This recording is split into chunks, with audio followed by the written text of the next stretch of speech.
নমস্কাৰ এটি বিশেষ বাতৰি লৈ নিউজ নাওৰ ষ্টুডিঅ'ত মই মুকিবুল হুছেইন। টিয়কত কংক্ৰিট নগৰৰ মাজত অসমৰ ভূমিপুত্ৰ মিচিং সম্প্ৰদায়ৰ আলি আই লৃগাং উদযাপন নিউজ নাওৰ এক বিশেষ প্ৰতিবেদন। আজি ফাগুনৰ প্ৰথম বুধবাৰ মিচিং সম্প্ৰদায়ৰ লোকসকলে উলহ মালহেৰে পালন কৰে কৃষিভিত্তিক উৎসৱ আলি আই লৃগাং। ৰাজ্যৰ বিভিন্ন প্ৰান্তৰ সমান্তৰালকৈ টিয়কনগৰ মিচিং কৃষ্টি সমিতিৰ উদ্যোগত পালন কৰা দেখা পোৱা গৈছে আলি আই লৃগাং। আমাৰ এই টিয়ক মিচিংবাসী ৰাইজেও আমাৰ এই মোৰংঘৰৰ বাকৰিত সমূহ মিলি এটা উৎসৱমুখৰ পৰিৱেশেৰে আজি আলি আই লৃগাংটি পালন কৰা হৈছে। গতিকে আলি আই লৃগাং মানে হৈছে আলি আই মানে ফল মূল, বীজ, লৃগাং মানে হ'ল ৰোপণ কৰা। গতিকে আজিৰ পৰা আমাৰ মিচিং সমাজে এই কৃষি উৎসৱৰ পিছৰ পৰাই আজিৰ দিনৰ পৰাই এই খেতি বাতি কৰাৰ আমি শুভাৰম্ভ কৰোঁ। গতিকে প্ৰতি বছৰে এই কাৰ্যসূচী আমাৰ কৰা হয়। ৰাতিপুৱা আমাৰ এই আমলি লিগত মানে বীজ ৰোপণ কাৰ্যসূচী কৰা হয়। তাৰপিছত পবৰ কাটগত কৰা হয়।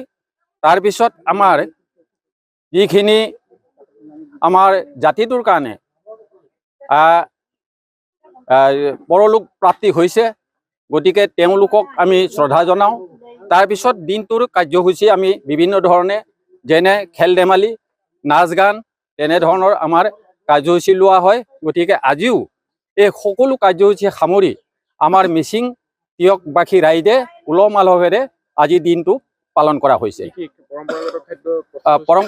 পৰম্পৰাগত খাদ্য আমাৰ ইয়াত মানে কিবা আয়োজন কৰা হৈছে, যেনে আমাৰ গাহৰি মাংসটো প্ৰধান, তাৰ লগতে আমাৰ পুৰাং আপিন আৰু বৰ আপং আৰু আমাৰ যিকোনো শাক বন মানে এই জংগলী শাক বনেৰে আমাৰ এই গাহৰি মাংসৰ লগত সিজোৱা হয়।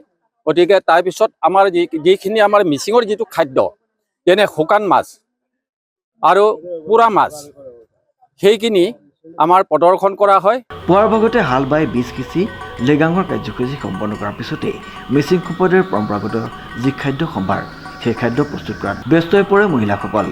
টিয়কৰ মোৰংঘৰৰ বাকৰিত পালন কৰা এই উৎসৱটিত ডেকা গাভৰু জীয়াৰী বোৱাৰী সকলোৱে ঐনিতমৰ সুৰত নাচি বাগি মতলীয়া হৈ পৰাও পৰিলক্ষিত হয়। কংক্ৰিটৰ নগৰৰ মাজত থাকিও নিজৰ সম্প্ৰদায়ৰ কৃষ্টি সংস্কৃতিক এনেদৰে ধৰি ৰখাৰ প্ৰয়াস কৰিছে এই টিয়কনগৰ মিচিং কৃষ্টি সমিতিৰ বিষয়ববীয়াসকলে। টিয়কৰ পৰা বিৰাজ বৰাৰ ৰিপৰ্ট নিউজ নাও।